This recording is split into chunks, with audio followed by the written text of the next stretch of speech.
All my life, I've been lucky enough to talk about creativity and lucky enough to have been able to go about it in a creative way. With lifting, I wonder, have, have I constructed it as a contrast, like a relief from the pressures of writing, or is it actually creative in itself? I want to think the latter. I know that lifting doesn't seem a very creative thing because there's little initiative in it, uh, none in the moves, and there's little tangible production. It isn't dance-like. The routines are mechanically repetitive, like scales in music, which aren't themselves music. They could be satisfying to do well, but they're unrewarding to share with anyone else. But that doesn't mean that the adherence is uncreative. There are two ways that lifting might be considered creative.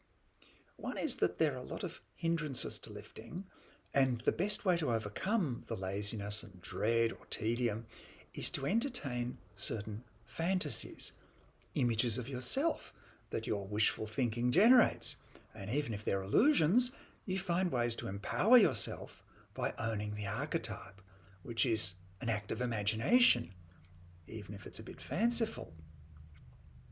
Another way is to consider that bodybuilding yields a tangible physical result where you're like a kind of artist in the sense of sculpting the body.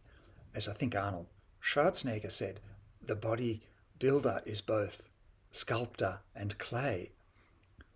Well, I'm the wrong person to convince you because this sculptor isn't able to add or subtract much clay in any quarter. I wouldn't mind adding a bit of muscle here and lessening a bit of bloat there, but it doesn't look as if I have a whole lot of wriggle room. I mean, probably I can't shed all that much fat without becoming a bit unhealthy, and I don't eat enough to bulk up either in order to gain a whole lot of extra muscle. I don't have much clay or many groovy tools to carve with.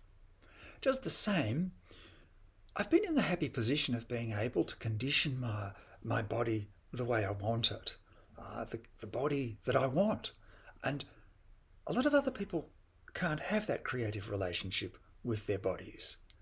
I guess I feel empowered to go seek what I think looks and feels good. There might be a bit of science in the techniques, but there's also a degree of imagination in persuading yourself that a renovated form is worth seeking.